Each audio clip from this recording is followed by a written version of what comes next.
The death of Pulaski on the battlefield of Savannah has been officially celebrated in the United States since the 150th anniversary of that battle. Prior to that, since at least the early 1910s, Ignatius Wierwiński of South Bend, Indiana, began a campaign to raise awareness of Pulaski and the need for him to be officially commemorated by single-handedly writing hundreds, if not thousands of letters to politicians and leaders across the nation and giving speeches to all audiences that would listen. His efforts paid off as later, as chair of the Federal Pulaski Sesquicentennial Commission, he saw that in 1929, President Hoover signed a bill making October 11th General Pulaski Memorial Day as a federal day of recognition. To this day, the October date continues to be proclaimed by the President annually and observed with large parades in New York, Philadelphia, and other eastern urban centers with large Polish American populations.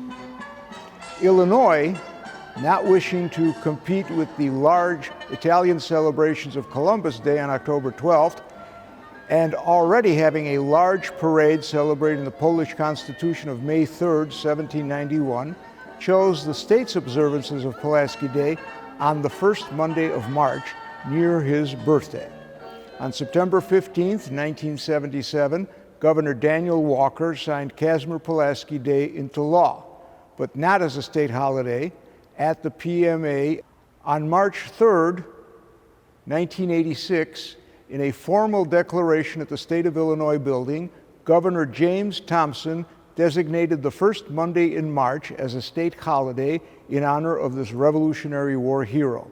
This was supported by the presence of Chicago Mayor Harold Washington. Since the day is near the traditional Illinois primaries, politicians of both parties, incumbents as well as contenders, have come to the Polish Museum of America since 1987. The junior senator from Illinois was present at the 2006 celebration, where he was warmly received. Maybe this was a testing of the waters, as the following year he announced his intent to run for president. In 2009, President Obama signed the bill making Brigadier General Casimir Pulaski the 8th honorary United States citizen. Pulaski's nomination was championed by Illinois Senior Senator Richard Durbin. Founded in 1935, the Polish Museum of America has an interesting and varied collection of material relating to Pulaski. Only 6 years after the sesquicentennial of Pulaski's death, the museum's first curator, Mieczysław Hyman, began gathering materials to enrich the collections. Within the PMA archives are 2 letters written by Pulaski. The earliest, written in Polish in 1772, is regarding his role in the Bar Confederation. The other is a report to General Benjamin Lincoln on the enemy at Savannah, written on September 14, 1779, less than 1 month before the assault in which he was mortally wounded. Other documents in the collection deal with Pulaski's actions during the Revolution and following his death, the conditions and treatment of his legion. This April 19, 1779 letter discusses payments made to Pulaski for his legion. General Lincoln notes on May 19, 1779, that Pulaski was present at the Council of Officers. This chart provides a register of horses within Pulaski's cavalry legion on October 6, 1779. General Lincoln signed off on the November 29, 1779 register concerning the situation of Pulaski's legion after his death. On November 30, 1779, Major Peter Vernier wrote to General Lincoln discussing the poor situation of Pulaski's legion after his death. The last item in the documents collection is a letter written by Samuel Huntington to General Lincoln on December 29, 1779, on the incorporation of Pulaski's legion after his death into other regiments. Pulaski is also featured in the museum's music collection, which includes sheet music composed specially for the centennial of Pulaski's death, entitled the Pulaski March. In the center, we see a depiction of the Pułaski monument.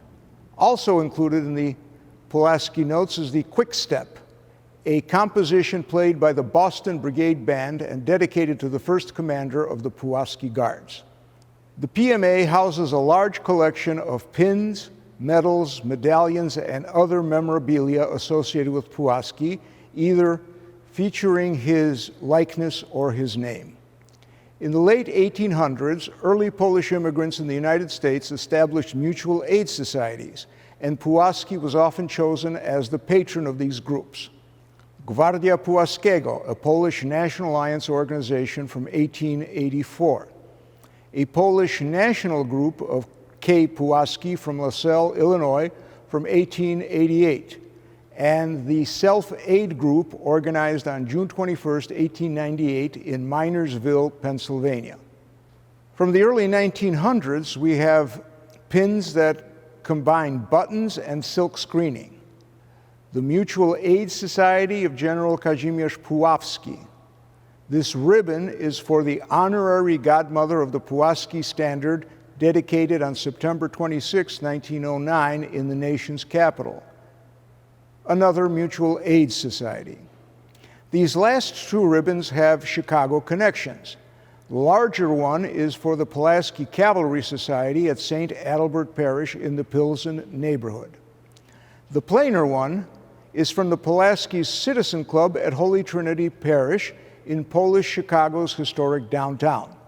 The use of club rather than society came about as the next generation, born in the America, became more involved in Polonia, but on their own terms. Other artifacts worth highlighting include this wooden carving in 1929 by Adam Dąbrowski, which was obtained by Mieczysław Hyman. This scrapbook, compiled by Ignatius Werwiński, presents the placement and dedication of a plaque honoring Casimir Pulaski in Racine, Wisconsin. These buttons and ribbons are from various observances and celebrations of the Pułaski sesquicentennial throughout the United States. Chicago's Polish-American community participated in the 1933 Century of Progress World's Fair. Originally, Polonia was to cooperate with Poland in presenting a pavilion. Plans fell through, but not before a commemorative key fob was created. It depicts Kościuszko, Washington, and Pułaski on one side and the logo of the fair on the other. For the 1976 bicentennial of the American Revolution, the Polish Legion of American Veterans commissioned this decanter to raise funds and to commemorate Pułaski's sacrifice. It originally contained Mr. Boston's finest 100-month-old Kentucky Straight bourbon whiskey. In World War I, Kościuszko and Pulaski were asked to serve again, or rather their images were recruited. In 1917, to help raise volunteers for the Polish Army in France, Władysław T. Benda drew this poster showing Kościuszko in his likeness. Pułaski, however, is shown in a four-cornered lancer cap, not used until nearly 50 years after his death. Not translated is the last sentence, "Hey, join the fight against the eternal enemy of Poland and freedom." This 1918 poster by an anonymous Chicago artist adds President Woodrow Wilson and a young Paderewski to the trinity of Kościuszko, Washington, and Pułaski. We also have Columbia, and on the other side, Polish troops attacking the Germans besides an American tank. Another poster by an anonymous artist in 1919 shows a newly free Poland protected by Kościuszko and Pułaski. Above them are Wawel Castle, Warsaw, and Kraków. Between the two flags is Józef Piłsudski. This last poster was printed for the U.S. Department for Food during the war, while the name of Pułaski is spelled in a different variation. The text reminds Polish-American families that Kościuszko and Pułaski fought for freedom in America. Will you help America fight for freedom in Poland?